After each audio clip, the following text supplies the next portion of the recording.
आइए दोस्तों, आज हम लाभ और हानि प्रतिशत पर दो महत्वपूर्ण प्रश्न देखेंगे। दो प्रकार के प्रश्न देखेंगे। और आप सभी जानते हैं जब भी लाभ और हानि की बात होती है ना तो बच्चे घबरा जाते हैं, क्योंकि लाभ और हानि का जो प्रश्न है उसको कठिन समझते हैं। मैं आपको एक दावा करता हूं कि आज के वीडियो को पूरा देखिएगा।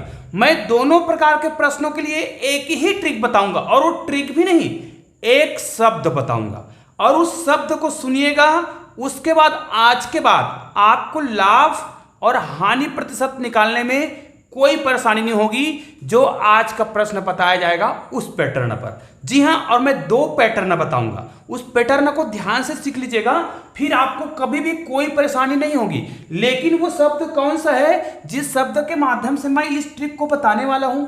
जी हां, वो शब्द है, आपको आश्चर्य लगेगा कि अरे ऐसा कैसा हो सकता है कि वो एक शब्द होगा उससे आप ट्रिक बनाओगे। जी हां, ये है बाहर। ये बाहर शब्द से हम ट्रिक बनाएंगे। कैसे? तो वीडियो को पूरा देखिएगा। यहां पर देखिए, मैं आपको दो प्रकार बताने वाला हूं, ये तो आप पहले से जान लीजिएगा, है ना। और दोनों प्रकार को देखिएगा। हालांकि उदाहरण के माध्यम से मैं बहुत आसानी से समझाने का प्रयास करूंगा, ठीक है। तो आइए पहला प्रश्न देख लेते हैं। यहां पर पहला टाइप है, ये पहला टाइप है जिसमें हम ये देखेंगे कि जब कोई व्यक्ति जो है ए रुपए में बी वस्तु खरीदता है, ध्यान दीजिएगा, और बी रुपए में ए वस्तु को बेच देता है। कैसे? उदाहरण के लिए मान लीजिए कोई व्यक्ति है जो 10 रुपए में, है ना, 10 रुपए में 15 पुस्तक खरीदता है। उदाहरण के लिए बात कर रहे हैं कि कोई व्यक्ति 10 रुपए में 15 पुस्तक खरीदता है और आगे क्या करेगा, वो रुपए 15 में क्या करेगा, 10 वस्तु बेचेगा। और कोई भी व्यक्ति जो है क्या करने के लिए बैठा हुआ है, लाभ कमाने के लिए बैठा है। तो लाभ होगा या हानि होगा, इस प्रश्न में यही पूछा जाता है कि लाभ प्रतिशत या फिर हानि प्रतिशत ज्ञात कीजिए। तो आप यहां पर देख सकते हैं कि 10 रुपए में 15 पुस्तक खरीद रहा है, और यहां पर क्या हो रहा है, 15 रुपए में 10 पुस्तक बेची जा रहा है। तो आपको इसी के आधार पर बताना है कि लाभ होगा कि हानि, और कितना प्रतिशत। तो ध्यान दीजिए, मैं आपको एक सूत्र बता रहा हूं, मैंने जो बताया ना ट्रिक, कि आप बाहर शब्द, अरे ये कैसा हो सकता है कि बाहर शब्द से कोई ट्रिक बना ले। बिल्कुल दोस्तों, आप ये दोनों प्रकार के प्रश्न, अभी दूसरा प्रश्न तो मैं लिखा नहीं हूं, दोनों के लिए एक ही ट्रिक बताऊंगा। जी हां, कैसे? अक्सर आपने एक गाना सुना होगा, अंदर से बाहर न जा सके। गाना से मतलब नहीं है, मैं केवल ये बताना चाहता हूं कि हमें इस गणित में, आज के गणित में, अंदर से बाहर घटाना है। जी हां, आपको याद रखना है, अंदर से बाहर घटाना है। और ये बाहर शब्द क्यों याद रखेंगे, देखिएगा।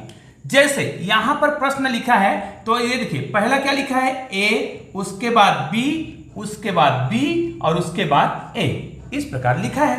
अब हमें पता है कि इसी प्रकार आपको सीक्वेंस लिखना है। मैंने क्या बोला, अंदर से बाहर घटाना है, अंदर से बाहर। अब देखिए, अंदर क्या है, ये अंदर है, मतलब आपको क्या करना रहता है, अंदर में जो संख्या है उसका गुना करना है, ठीक है। गुना करने का मतलब b गुणित तो b करेंगे ही, हालांकि ये दोनों समान होता है इसलिए इसका स्क्वायर हो जाएगा। फिर क्या करना है, मैंने बताया ना, अंदर से बाहर को घटाना है। तो बाहर में क्या है, ये बाहर में ये है, तो इसको भी करेंगे a गुना a, ठीक है। और नीचे में जो ये जो अंदर और जो बाहर आप लिख रहे हो, अंदर और बाहर, ये देखिए, और जो बाहर में जो हर शब्द है, इनमें से किसमें हर शब्द है, हर, बाहर।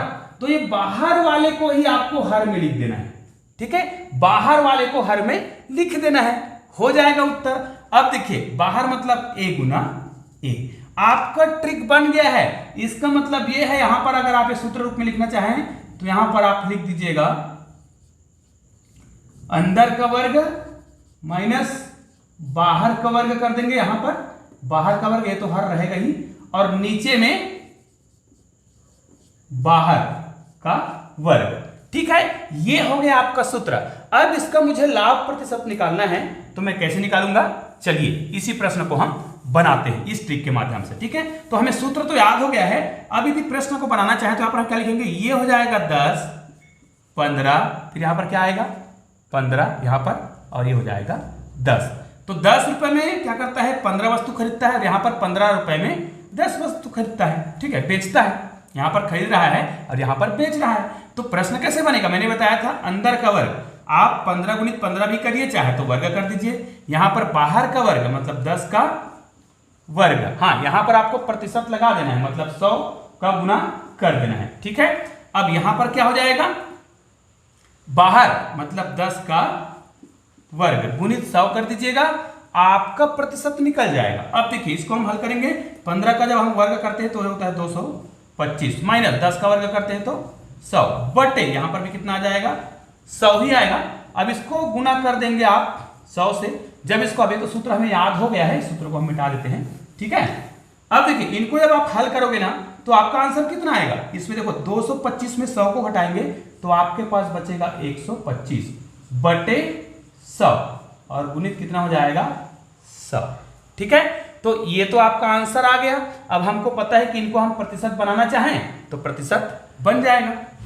अब इसको तो हम कटा सकते हैं, तो हमारे पास यहां पर बचा 125%। ध्यान देना है कि ये जो 125% जो आ रहा है वो लाभ होगा कि हानि होगा।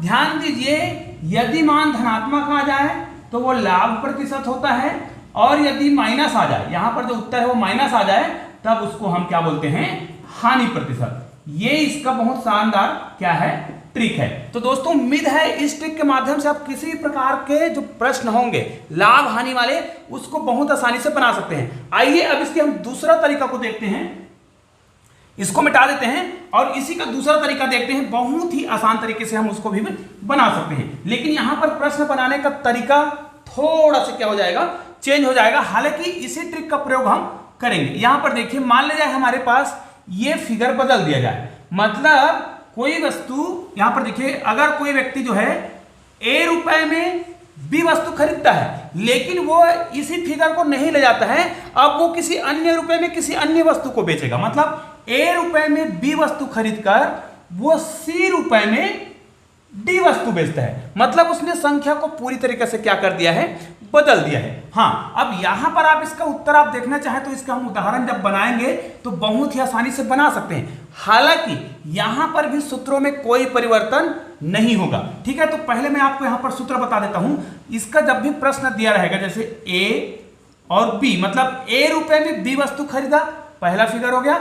दूसरा, सी रुपए में जब वो डी वस्तु बेचता है, फिगर बिल्कुल चेंज है। यहां पर ये रुपए है ना, मतलब इसको मैं रुपए लिखना चाहूं तो ये रुपए है, तो यहां पर ये रुपए है। ठीक है, अब ये वस्तु है, तो समझ तो आ गए, इसमें ये वस्तु है। कहने का मतलब क्या है, जब हम इस प्रकार के प्रश्नों को बनाएं तो मैंने जो प्रश्न बताया था कि क्या करना है आपको, अंदर से बाहर मतलब बाहर। ठीक है, आपको हमेशा क्या करना है, बाहर को घटाना है। तो क्या करेंगे, अंदर क्या है इसमें देखिए, तो आपके अंदर के संख्याओं को गुना करना है। क्षमा चाहता हूं, बहुत बिजली गरज रही है यहां पर, तो आवाज आ रहा होगा। तो यहां पर देखिए बी और सी, मतलब अंदर का हम गुना करेंगे। ठीक है, तो बी और सी को गुना करेंगे, ये अंदर की संख्या है, ध्यान दीजिएगा। अंदर में आपको बाहर को घटाने के लिए बोला गया था, और बाहर क्या है, ए गुणित डी, ये बाहर है। ठीक है, अब यहां पर हम वर्ग नहीं कर सकते, इससे पहले वाले में वर्ग कर रहे थे, क्योंकि यही संख्या यहां पर भी आता था। तो यहां पर देखिए अंदर को हमने अंदर से गुना किया, बाहर को बाहर से गुना किया, और मैंने आपको ये तो ट्रिक के लिए मैं लिख रहा हूं, बाहर शब्द का प्रयोग इसलिए कर रहा हूं। लेकिन हमको एक चीज पता है, जब नीचे में हम लिखते हैं तो हम बाहर की जो संख्या है, तो बाहर की जो संख्या है गुना करके लिखते हैं, मतलब ए गुणित डी, मतलब यहां पर जो लिखे होते हैं उसको यहां पर लिखते हैं, गुना है। अब आपको इसको 100 से गुना कर देना है, ये आपका सूत्र हो गया है, पूरा कंप्लीट सूत्र। यही लाभ हानि का प्रतिशत है। इसमें भी अगर प्लस है तो लाभ होगा, लाभ प्रतिशत होगा, और यदि माइनस है तो क्या होगा, हानि प्रतिशत होगा। अब इसी प्रश्न को यदि हम बनाना चाहें तो एक उदाहरण के माध्यम से समझ लेते हैं। मैं जानता हूं कि इन दो प्रश्नों को यदि आपने बहुत ध्यान से देखा होगा तो निश्चित रूप से आपको और कभी भी कोई भी परेशानी नहीं होगी। चलिए हम ये देखते हैं कि ए और बी का मान हमें दिया है और सी और डी का मान भी दिया है, लेकिन वो एकदम भिन्न है, तब हम क्या करेंगे। तो आइए इस प्रश्न को बनाने का प्रयास करते हैं। मान ले जाए हम ये मानते हैं कि कोई व्यक्ति 25 रुपए में 20 वस्तु खरीदता है, ये उनका खरीदने का है। ठीक है, मतलब 25 रुपए में 20 वस्तु खरीदता है, लेकिन यहां पर यदि वही व्यक्ति अपने सामान को 18 रुपए में 15 वस्तु बेचता है, ध्यान दीजिएगा, इस प्रश्न को आप बहुत आसानी से बना सकते हैं। तो इस प्रकार के प्रश्न को हम कैसे बनाएंगे, ध्यान दीजिए, मैंने आपको फिगर बताया, सूत्र बताया है। जैसे यहां पर हम लिखेंगे 25 20, ठीक है, यहां पर 18 और 15। हमें क्या बताया गया है कि अंदर की जो संख्या है और बाहर की जो संख्या है इसी के आधार पर सूत्र बनाना है। तो हमारा सूत्र क्या होता है, पहले हम अंदर में बाहर को घटाने के लिए बोला गया है। तो ये अंदर की संख्या है, मतलब यहां पर आपको 20 गुणित 18 करना है, माइनस आपको क्या करना है 25 गुणित 15 करना है। नीचे में तो आपको पता है यही आपका लाभ हानि प्रतिशत होगा। नीचे में आपको बाहर वाली जो संख्या होता है, ये वाला जो संख्या होता है उसे यहां पर लिखना है। तो हो जाएगा 25 गुना 15, ठीक है। अब इसको आप हल कर दीजिए, हल करेंगे तो कितना आएगा 18 दूनी 36 मतलब 360। इसको गुना करेंगे तो 15 पंच 75 का तो 5 हो जाएगा, हासिल 7 हो जाएगा, ठीक है। फिर 15 दूनी 30, 30 7 37, यहां पर आ जाएगा 375। फिर इसको ऐसा ही रखते हैं क्योंकि ऊपर में जब हम संख्या बनाएंगे ना तो वो कटेगा, इसको गुना करने की आवश्यकता नहीं है। तो ये इस प्रकार रहेगा। अब इसको जब आप हल करोगे, देखिए 360 में आपको माइनस 375 को घटाना है तो घटेगा निश्चित है, लेकिन जो संख्या बड़ी है उसका चिन्ह आता है। तो यहां पर लिख देते हैं, देखिए 360 को इसमें घटाएंगे तो क्या आएगा ऋण 15 आएगा। नीचे में देखिए हमने बताया था ना इसको आपको घटाने की आवश्यकता नहीं है। हाँ, यहां पर हमें 100 लिखना जरूरी है, हम 100 नहीं लिख रहे थे।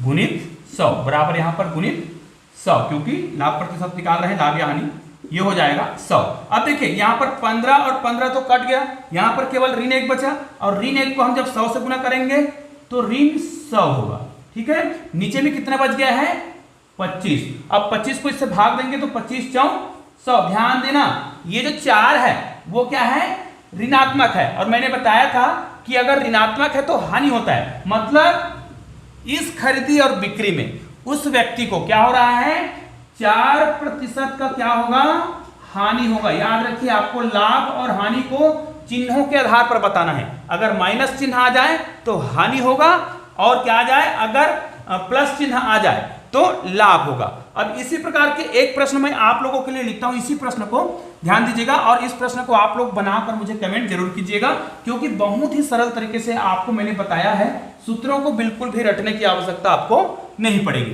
तो आइए यहां पर मैं कुछ प्रश्न लिख देता हूं, यहां पर मैं संख्या लिख दूंगा, उसके आधार पर आपको इस प्रश्न के उत्तर देने हैं, और इसी पैटर्न पे आपको प्रश्नों के उत्तर देने हैं, ठीक है। अगर कोई व्यक्ति 10 रुपए में, ध्यान दीजिएगा, रुपए 10 में 12 अंडे खरीदता है, और यहां पर अगर वो 20 रुपए में 16 अंडे बेचता है ना, कुल मिला के वस्तु की बात हो रही है, तो आपको याद रखना है, तो इसमें उसको लाभ होगा या हानि होगा, ये आप मुझे कमेंट जरूर कर दीजिएगा, और बहुत आसानी से आप लोग इसका उत्तर निकालेंगे और मुझे कमेंट करेंगे, ये मुझे विश्वास है। दोस्तों, ऐसे ही शानदार वीडियो के लिए आपने अभी तक चैनल को सब्सक्राइब नहीं किया ना, तो चैनल को सब्सक्राइब करके बेल आइकन को प्रेस कर दीजिएगा, और आल को टच करना ना भूलिएगा। शानदार गणित के वीडियो देखना चाहते हैं तो बगल में 2 वीडियो दिखाई दे रहा है, किसी भी वीडियो को क्लिक कीजिए और वीडियो का आनंद लीजिए। तो दोस्तों, मिलते हैं ऐसे ही बेहतरीन वीडियो के साथ, तब तक के लिए जय हिंद, जय भारत।